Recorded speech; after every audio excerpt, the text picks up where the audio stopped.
listening to international investment advisor Doug Goldstein on the Goldstein on Gelt show, the financial show where we'll talk about how you can make the most of your money. With all the confusing financial chatter bombarding you each and every day, Goldstein on Gelt will give you the practical information you want and need about living a financially stable life. Here's your host, money maven Doug Goldstein. Okay, we are back. We are talking to Walter Dailey. Walter's the lead consultant and executive producer for Dailey Sound Vector, which is a creative services organization that specializes in jingles and radio ads and marketing. Walter, I'd like to welcome you to the show. Hey, Doug, thanks for having me today. I really appreciate it. Listen, looking at your website and having read some of what you write on Fox Business, for example, I see that a big part of what you talk about is branding and rebranding. A lot of small business people want to brand themselves somehow, but sometimes it seems so overwhelming, or frankly, it could even seem a little bit ridiculous because they say, I'm not Coca-Cola, what am I branding? Exactly. Tell me what that's really all about, nuts and bolts here. Sure. Well, let's take a step back quickly and look at what branding is.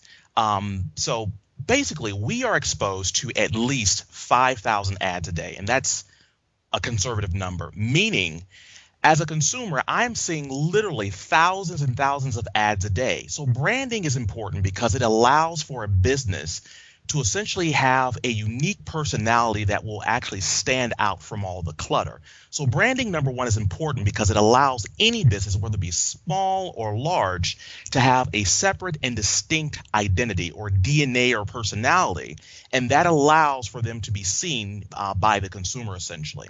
So that, in a nutshell, is the kind of the overall reason why branding is very important, despite the fact you may happen to run a small business essentially.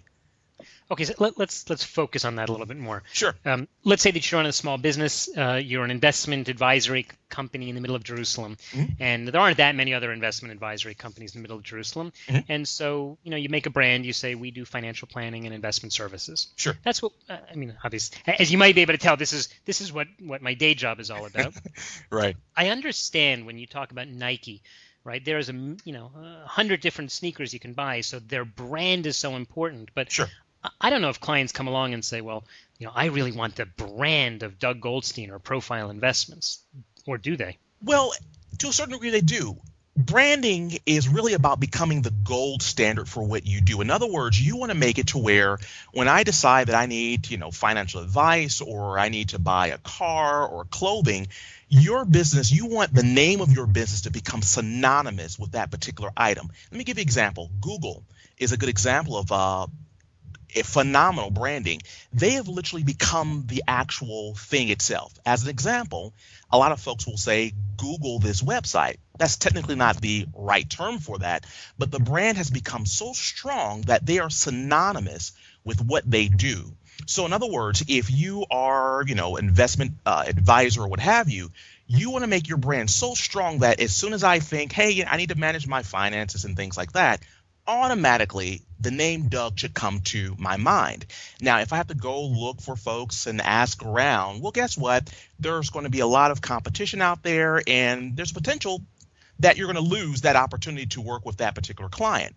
So if your name is first to the mind, or what we call top of mind awareness, you stand a better chance of retaining more clients essentially.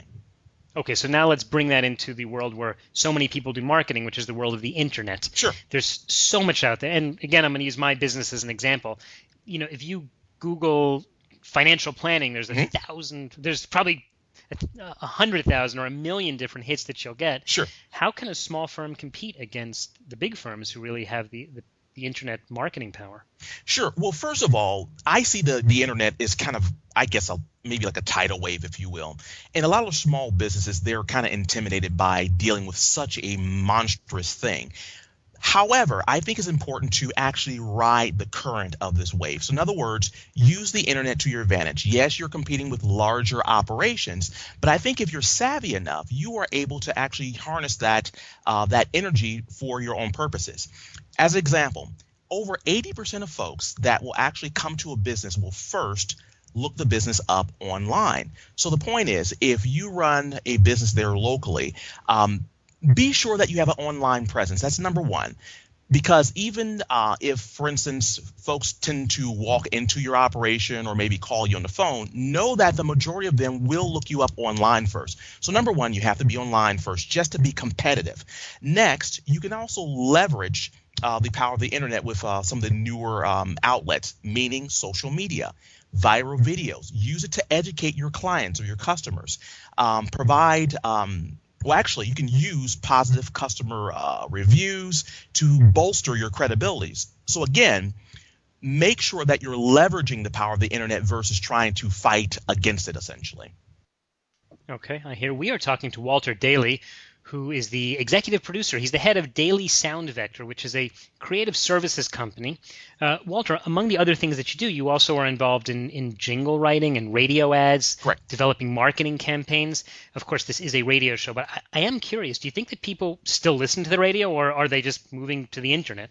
The short answer is yes. Folks are still listening to the radio. Now, technology has actually changed the delivery of radio, meaning internet radio, satellite radio, podcasts, and so forth.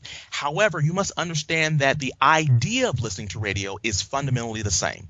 Customers come to radio for a convenient source of entertainment and information. So customers are listening to radio while they drive, work, exercise, you name it. So for business owners, never ignore the viability of radio as a way of reaching your audience. I got you. What other things should business owners be doing to improve their marketing? Well, one of the best things I believe that a business can do is simply apply common sense. What I mean by that is you as a business owner, as you advertise, as you market your business, see the world through the eyes of your consumer. So in other words, when you create your advertising messages, don't go off and talk about how great you are, how you're number one. Everyone says this. I'm kind of going back to that 5,000 ads a day thing. Everyone is saying we're number one, we're the best thing in the world. You have to go and figure out a way to really say, Mr. and Mrs. Consumer, I know what's important to you. Here's what here are the ideas and concepts and offers that are important to you, essentially. So in other words, really drill down to what makes sense for your consumer. Don't see the world through your vantage point. Also, be consistent in your advertising. Don't try things. I'm kind of using air quotes here. Don't try it for a week or two. Be consistent. Have a budget for the next 6 months. Have a marketing budget for the next 12 months and be consistent with your marketing. Marketing is kind of like a snowball effect. The more you keep it out there, the larger it will get over time. Your marketing may not be the best thing, let's say a week from now, let's say you start today.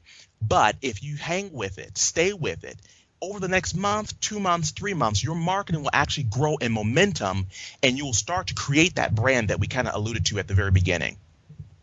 So for a company that wants to get started with marketing, would it be better to start in print or on the radio, TV, internet? Where would be a good starting point? Sure.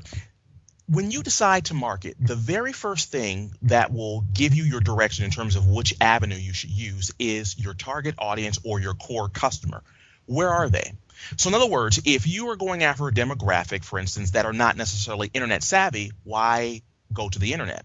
However, if your marketing is focused at folks that are very tech savvy, then of course the internet may be the way to go versus, let's say, newspaper.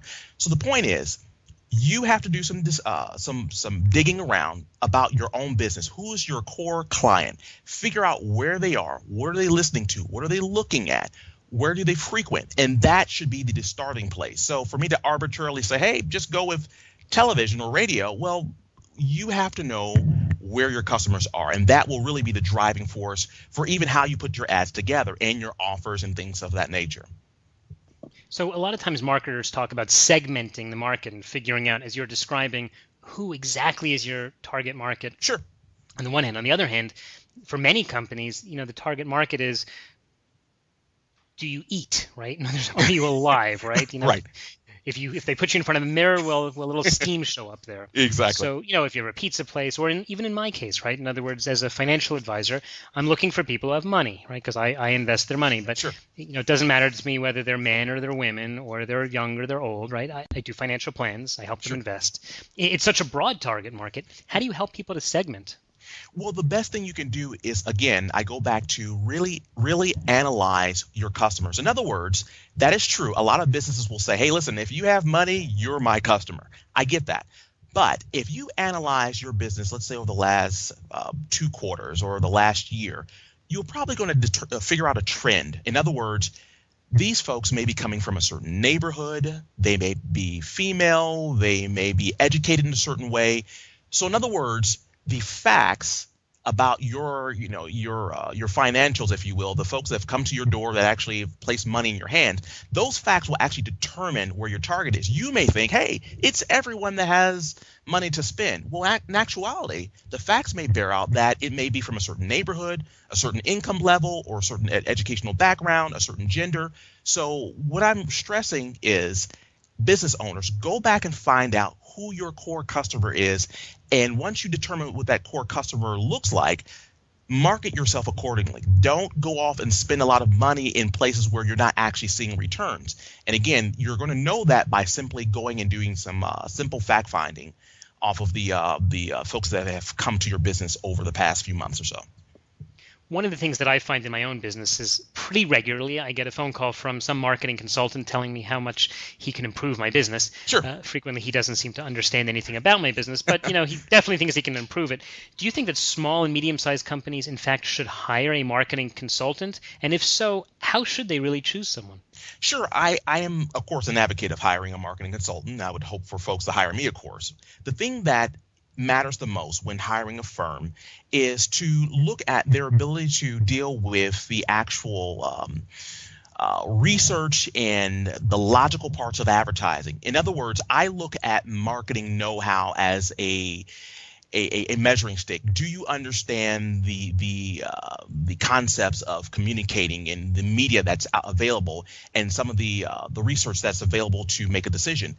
On the other hand, I think it's important to have someone that's simply creative.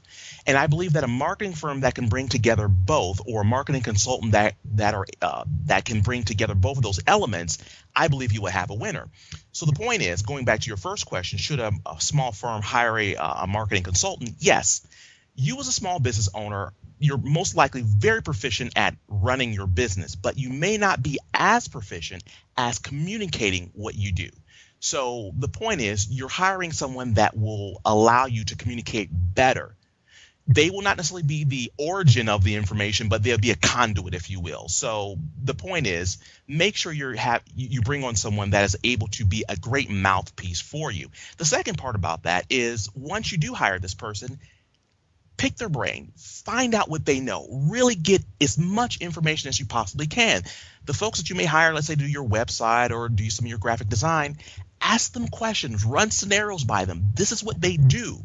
And you'll find yourself actually becoming a lot more savvy with regard to your marketing as you start to work very closely and really take in the opinions and the views and the knowledge of those that are experts in this particular area. Okay, sounds like very, very reasonable advice. We've been talking to Walter Dailey, who is the lead consultant, the executive producer for Daily Sound Vector. Walter, in the last couple of seconds, could you tell people how can they follow your work and learn more about what you're doing?